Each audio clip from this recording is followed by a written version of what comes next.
Assalamualaikum warahmatullahi wabarakatuh. Alhamdulillah wassalatu wassalamu ala ibni abdillah ma ba'du. Para sahabat bisikan dari langit yang dirahmati oleh Allah Subhanahu wa taala, dimanapun kalian berada, semoga tetap diberikan limpahan rahmat, maunah,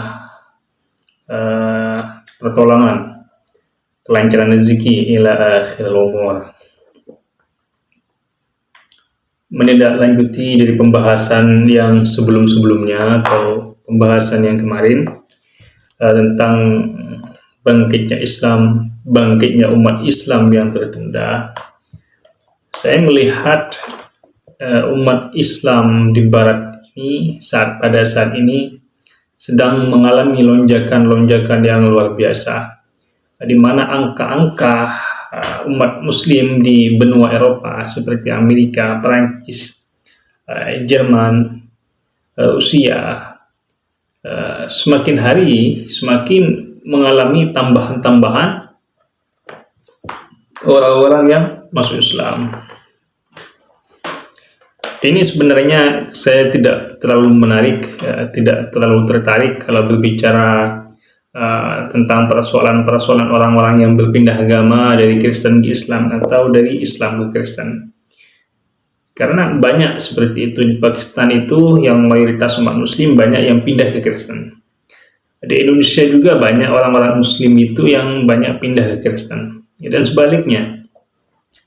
Sebaliknya juga banyak orang-orang Kristen yang pindah ke Islam, orang-orang Buddha yang pindah ke Islam, orang-orang Hindu yang pindah ke Islam. Atau orang Islam yang pindah ke Hindu, atau orang yang Buddha pernah pindah ke Kristen. Itu sudah hal-hal yang menjadi luar biasa, karena hidayah itu hanya Allah lah yang mampu memberikan hidayah terhadap umat manusia. Nabi Muhammad pun tidak bisa memberikan hidayah terhadap umat manusia. Buktinya Nabi Muhammad tidak mampu mengislamkan pamannya Abu Thalib. Kita melihat perkembangan umat Islam di Barat saat ini, kalau kita mau jujur sebenarnya bukan disebabkan oleh banyaknya orang-orang Barat yang masuk Islam, bukan. Berkembangnya umat Islam itu di benua Eropa disebabkan karena banyaknya imigran dari Timur Tengah.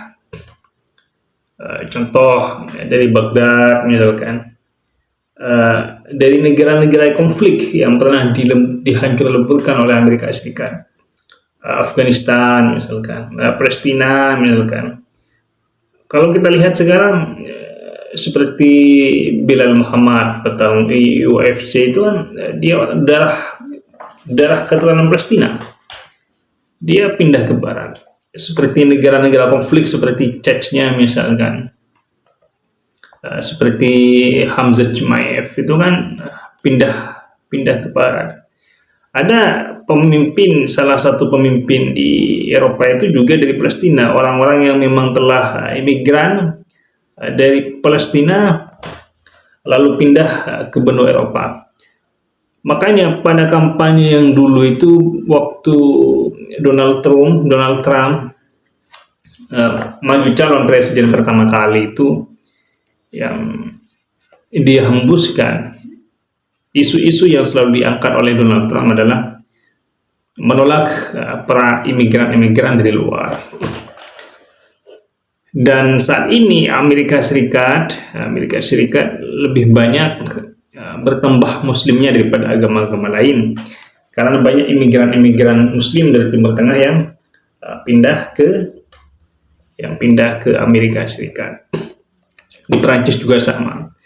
Bahkan Rusia saat ini sudah mengalami perkembangan Islam yang sangat luar biasa. Inilah sebenarnya adalah adab bagi kaum penjajah. Kalau dulu Inggris itu menjajah India, saat ini yang menjadi Perdana Menteri Inggris adalah Rishi Sunak, yaitu keturunan India.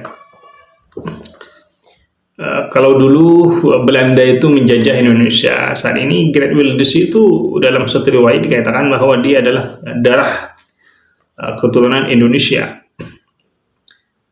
Jadi negara-negara yang dijajah tersebut banyak berpindah orang-orangnya ke negara-negara yang menjajah.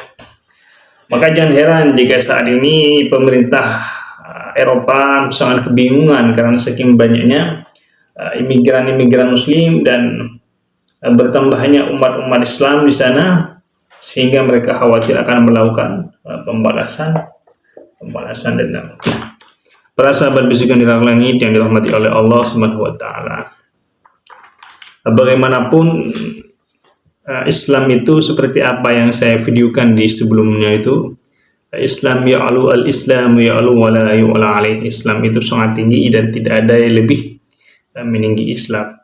Hanya saja oknum-oknumnya ini yang selalu merusak citra Islam itu sendiri, dengan mengebom sana sini, lalu berteriak Allahu Akbar, Allahu Akbar, dengan melakukan provokasi sana sini, menghujat sana sini, lalu mereka melakukan penampilan seperti syekh besar atau ulama besar, pakai jubah, pakai odeng putih, lalu mereka seakan-akan mewakili umat Islam, merasa mewakili umat Islam. Orang-orang seperti mereka lah sebenarnya yang merusak citra Islam. Citra Islam ini harus dibangun dengan pengetahuan dan peradaban. Peradaban dibangun oleh pengetahuan, dan juga harus dibangun oleh etika moral seperti yang dilakukan oleh pembawa Islam itu sendiri, yaitu Nabi Muhammad SAW. Sebagaimana firman Allah Subhanahu wa taala dalam kitab suci Al-Qur'an, wa innaka la'ala khuluqin 'adzim, bahwa sesungguhnya Muhammadlah manusia yang paling memiliki, makhluk yang memiliki budi pekerti yang 'adzim, yang paling baik, yang agung.